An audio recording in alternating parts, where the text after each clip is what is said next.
ጤና ይስጥልኝ ውድ የቻናላችን ተከታታዮች፣ ይህ ማረፊያ ሚዲያ ነው። ማረፊያ ሚዲያ ዛሬ እኔና ሀገር ቤት በሚል ርዕስ አንዲት የገጠር መንደር ትዝታ ውስጥ ለጥቂት ደቂቃዎች በምናብ ወስዶ ያሳርፋችኋል። ቻናላችንን ሰብስክራይብ በማድረግ ቤተሰብ እንድትሆኑ፣ ለወዳጆቻችሁ እንድታጋሩ፣ እንዲሁም ሐሳብና አስተያየቶቻችሁንም በአስተያየት መስጫው ላይ እንድታሳርፉልን በአክብሮት እንጠይቃለን። መልካም ቆይታም።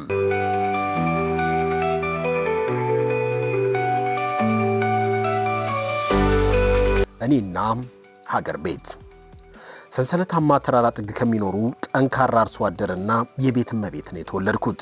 እዛ የሰውነት መለኪያው ስራና እምነት ብቻ ነው። አካባቢው ለበሬ እርሻ ስለማይመች አብዛኛው ተዳፋት መሬት በዶማ ተቆፍሮ የዓመት ቀለብ ይሰበሰባል። ይህንን ለማሳካትም በበጋ ጫካ መንጥሮ መሬት ማለስለስ፣ ሰኔ ግም ሲል ደግሞ መሬቱን በገብስ ወይም በጥራጥሬ መሸፈን የአርሶ አደሮች የዘወትር ተግባር ነው። በደቦ መስራት ለዚህ ስራ የተለመደ ባህል ሲሆን ብዙ የደረሰ ወንድ ልጅ ያለው ሰው የተሻለ አምራች ገበሬ መሆን እድልም አለው። ምክንያቱም ከደቦ በተጨማሪ በየቀኑ ልጆችን ይዞ ስለሚሰማራ በርካታ መሬትን ያለማል። እዛ መሬት ሲያረጅ እንደ ልብስ ይቀየራል። አብዛኛው አርሶ አደር ሰፊ ጫካ መሬት ስላለው አንዱን አካባቢ ከ3 ዓመት በላይ አያርስም። እሱን እያረሰ ሌላ አካባቢ ጫካ መንጥሮ አዲስ መሬት ያቀናል። አዲስ መሬት በአብዛኛው የሚዘራው ገብስ ሲሆን የአካባቢው ቋሚ ቀለብም የገብስና የዘንጋዳ ቅይጥ እንጀራ ነው። ድሮ የአካባቢው አየር ንብረት ሳይቀያየር በአካባቢው የዘንጋዳና ገብስ ሰብል እንዳሸዋም ይታፈስበት ነበር። አንድ ሰው እስከ 30 ጎተራ እህል በዓመት ይሰበስብ እንደነበርም የአካባቢው አዛውንቶች በትዝታ ያወራሉ። ከዘንጋዳና ገብስ በተጨማሪ ባቄላ፣ አተር፣ ምስርና ቡንኝ የተሰኘ በፍጥነት የሚደርስ ጤፍ ይበቅልበታል።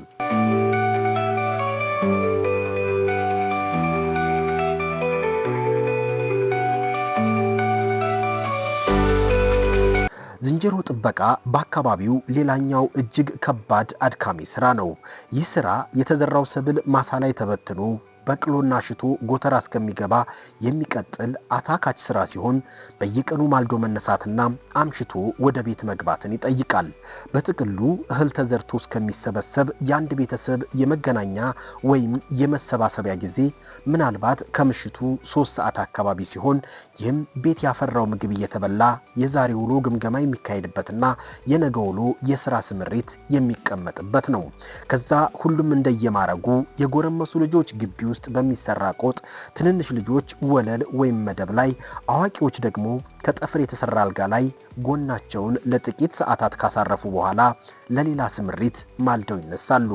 በስምሪቱ ሰዓት ሁሉም ቀን ላይ ወዳፉ የሚያደርገው ፍትፍት ወይም ደግሞ የእንጀራ ጭብጦ በአገልግል ይቋጠርለታል።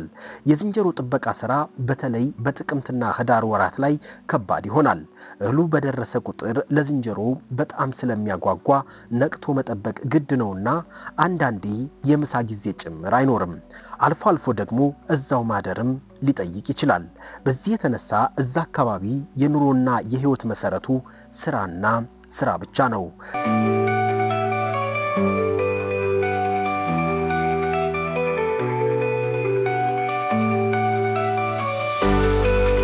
ጠንካራ ጫካ መንጣሪ፣ ቆፋሪና አምራች ገበሬ መሆን ቅላሎት ለመኖር ያልተጻፈ ህግ ነው። ሴቷን ብትሆን ማልዳ ተነስታ ላዳን ሙሉ ወይም ከ20 ኪሎ ግራም የሚበልጥ የተከየጠ ገብስና ዘንጋዳ የወፍጮ እህል ፈጭታ አብክታ ጋግራ ለነገም ሌላ ወፍጮ እህል ወቅጣ አስጥታ አዘጋጅታ ካልሰራች መኖር እጅግ ከባድ ነው። በተጨማሪም በተለይ የአዝመራ መሰብሰቢያ ጊዜ ሲደርስ በዝንጀሮ ጥበቃ አንዱን ቦታ የመሸፈን፣ ከብት የማሰማራት፣ እቤት ያሉ ህፃናትን የመንከባከብና በአጋጣሚ ምሳ ያልያዘ ተሰምሪ ካለም ምሳ የማድረስ ስራ የማዋራዋ ስራ ይሆናል። በዚህ ወቅት ብዙ የአካባቢው ህፃናት አንድ ጋር ተሰባስበው ወደ ዱር ስራ መሰማራት የማይችል አዛውንት አለበት ቤት እንዲውሉም ይደረጋል። በጥቅምትና ህዳር ወራት ለቅላሎት ሰው ገበያና ለቅሶ አይታሰብም። በአጋጣሚ በዛ አካባቢ በእነዚህ ጊዜያት የሚሞት ሰው ካለም እድለቢስ ነው። ለቅሶ አይደምቅለትም። ገበያን በተመለከተ ሰኔ አካባቢ ቡና፣ በርበሬና ጨው ይገዛል። ሌላው ከቤት ስለሆነም አያሳስብም። ምናልባት አንድ ሰው ወደ ገበያ ተቸግሮ ከወጣም የአካባቢውን ሰው ጨው፣ ቡና፣ በርበሬ የመሳሰሉ መሰረታዊ ሸቀጦች ገዝቶ ይመጣና ማታም እየዞረ ያከፋፍላል። የማገዶ እንጨትን በሚመለከት ሁሉም ከተሰማራበት ማታ ማታ እንጨት ተሸክሞ ስለሚመጣ ችግር የለም። ከመስቀል ጀምሮ የባቄላ አተርና ዘንጋዳ ሼት ስለሚደርስም ምሳ መቋጠር ሊደብርህ ይችላል። ዘንጋዳ ትጠብሳለህ፣ ባቄላና አተር ታነኩታለህ፣ የገደል ስር ውሃ ትጠጣለህ። አበቃም። በተለይ ጎረምሳና ኮረዳ ከሆንክ የወጣትነት ፈተና ልብህን ስለሚነሳህ የሁሉ ነገርህ ማስተንፈሻም እንጉርጉሮና ቀረርቶ ይሆናል። አንቺ ወደ ማዶ እኔ ወደ ማዶ አንገናኝም ወይ ተራራው ተንዶ፣ አንቺ ወደ ማዶ ላሞች አግደሻል፣ እኔ ወደ ማዶ በሮች አግጃለሁ፣ አዳፊና አዳፋም ውሃ ጥሞች አለው። ዝንጀሮ ጠባቂ ላያድር ያመሻል፣ ፈርቼሽ ነው እንጂ ልቤስ ከጅሎሻል። ዝንጀሮ ጠባቂ ላያድር ካመሸም ከፈራሃኝማ ነገር ተበላሸም። ይህ ልባዊ ቅኔ ማዶ ለማዶ ጎጆ ሰርተው ዝንጀሮ የሚጠብቁ ጎረምሶችና ጉብሎች የሚቀባበሉት ግጥም ነው። ምናልባት ይህ ፍቅር ነፍስ ዘርቶ የልብ ወዳጅነት ተመስርቶ አፍ ላይ ፍቅር ወላፈን ውስጥ የገባ ጎረምሳ በደቦ መካከል ወይም ለብቻው ገብሱን በማጭድ እያጨደም ከገብሱስ አጨዳ ለምን ትቀሪያለሽ፣ ከስንዴው አጨዳ ለምን ትቀሪያለሽ፣ ተቀመጭ ከጎኔ አንቺም አንድ መምነሽ፣ አንገቱ ደረቱ መቼ ትመጫለሽ፣ እንደ ሽምብራሸት በመንገድ ታልቂያለሽ፣ አጋም ፍሬው ጣፋጭ እሾሁ መርዘኛ፣ እንዴት ነሽ በሉልኝ ያችን መዘዘኛ በማለት የውስጡን የፍቅር ረመጥ ይተነፍሳል። ያርሷል በጨለማም ይቆፍሯል በጉም፣ እሰው ክምር ሄዶ ምራን አይዘረጉም።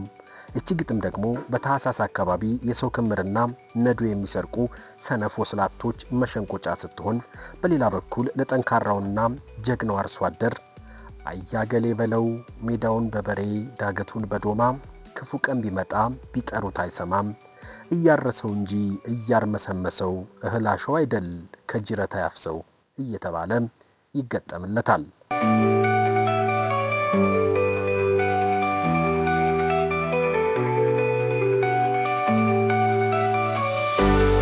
በዛ አካባቢ ቀለም ቆጥሮ ተምሮ የመንግስት ሥራ መያዝ መንግስተ ሰማያት የመግባት ያክል ሩቅ ነው። አሁን እነሱ ሳይሆኑ ትምህርት ቤቶች ወደ እነሱ እየቀረቡ ስለሆነ መሻሻሎች አሉ እንጂ በዛ ዘመንማ ትምህርት ቅንጦትና ስራ ፈትነት ነው። ምናልባት የሚማር ሰው ካለም የትምህርት ታሪኩ ይህንን ይመስላል። መጀመሪያ ከቀናት መካከል የአቦ፣ የሚካኤል፣ የገብርኤል፣ የማርያምና የባለ እግዚአብሔር ቀን፣ ከዕለታት ደግሞ ማክሰኞና ሐሙስ ተመርጦ ለአካባቢው አንድ ለእናቱ በሆነው የጤና አምባ አንደኛ ደረጃ ትምህርት ቤት ይመዘገባል። ከዛም ተመልሶ ወደ ዝንጀሮ ጥበቃው፣ አጨዳው፣ ነዶ ስብሰባና የመሳሰሉት የግብርና ስራው ይሰማራል። ከዛ አብዛኛው አዝመራ ተሰባስቦ አውድማ ሲገባ ምናልባት ከህዳር ወር አጋማሽ በኋላ ወደ ትምህርት ቤት ይመለሳል። ቀጥሎም ያመለጠውን ትምህርት ከጓደኞቹ መገልበጥ፣ ያመለጠውን ፈተና በድጋሚ ለመፈተን መምህራንን መለማመጥና የዕለቱን ትምህርት የመሸፈን ሥራ ይጠመዳል። ደግነቱ በወቅቱ የነበሩ አብዛኞቹ መምህራን ይህንን ጉዳይ ስለሚረዱ አይጨክኑም። በዛ ላይ በምሽት ለማጥናት የሚሆን ኩራዝ ማግኘት እንኳን ቅንጦት ነው። ምናልባት ያልደከመው የቤተሰብ አባል ካለ ክትክታና ፍየለፈጅ ከሚባሉ እጽዋት የሚዘጋጅ ለመብራትነት የሚያገለግል ቅጥቅጥ ያበራልህ ይሆናል። ወይም ቅጥቅጡን በእሳት ለኩሰህ ጉልቻ ላይ ወደ ላይ እንደ ሻማ ታስቀምጥና አንተ ደብተርህን ሜዳ ላይ አስደግፈህ ትደፋበታለህ። ከትምህርት ቤት መልስ ቀን የቤት ሥራ መስራት እንደ ወንጀል የሚቆጠር ተግባር ነው። ቢያንስ ወንበር ስታሞቅ ውለህ ትመጣለህ፣ ደግሞ ስትመለስ እንኳን አትሰራም የሚል የነገር ዱላ ያጠናግርሃል። በዛ ላይ የመንገዱ ርቀት አይጣል ነው። መጠነኛ ርቀት ያለውን ቀጥ ያለ ዳገትና ሜዳ አገባደህ የትምህርት ቤቱ ደወል ሳይደወል ለመድረስ ማለዳ ወፍ ሳይንጫጫ መነሳት አለብህ። ካልሆነ የዕለቱ ዩኒት መሪ ወይም የፈረቃ አስተባባሪ የአርፋጅ ዱላ ያቀምስህና ትምህርቱ ሳይገባህ ወደ ቤት ትመለሳለህ። ነዋሪው ጠንካራ ክርስቲያን ስለሆነ ቁርስ ወይም ሙሽት ብለህ ብትጠይቅ ወፍ ሳይንጫጫ እህል ላይ አትውደቅ ተብለህ ትወገዛለህ። ከትምህርት ቤት ተመልሰህ ከእህል ጋር እስከምትገናኝም ቢያንስ ከቀኑ 9 ሰዓት ይሆናል።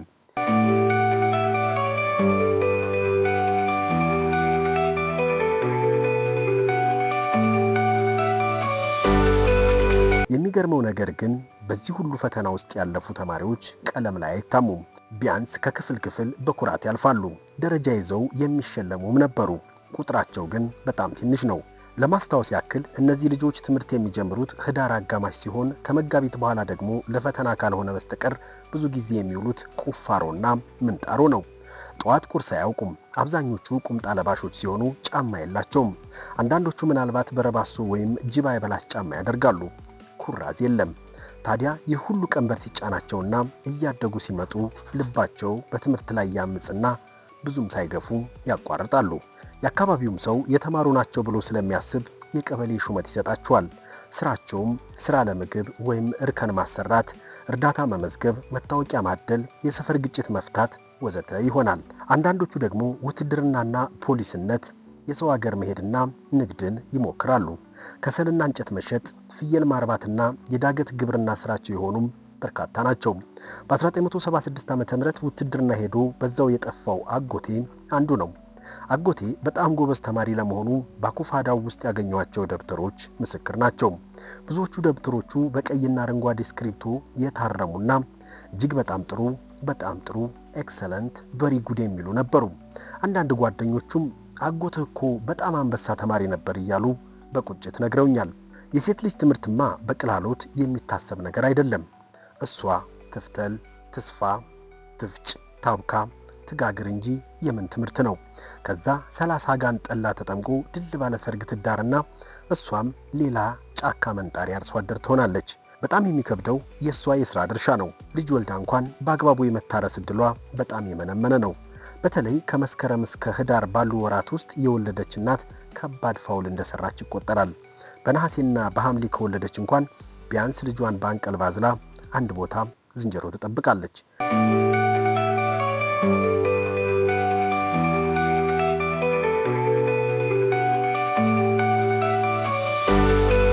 እዛ አካባቢ ሁለት አይነት ዝንጀሮ ነው ያለው። በተለምዶ ዝንጀሮና ነጭ ተብሎ ይጠራል። ዝንጀሮ በጣም ጥጋበኛና ሞኝ ነው።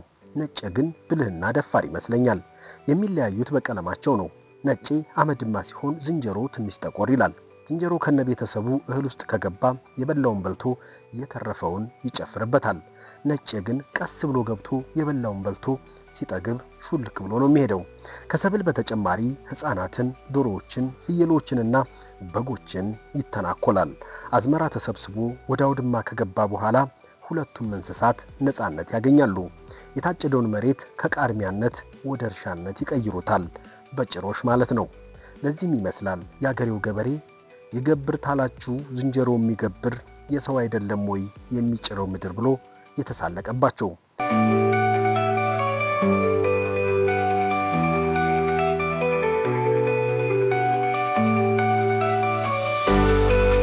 ሌላኛው የልጅነት ትዝታዬ የወረኢሉ ከተማ መብራት ነው።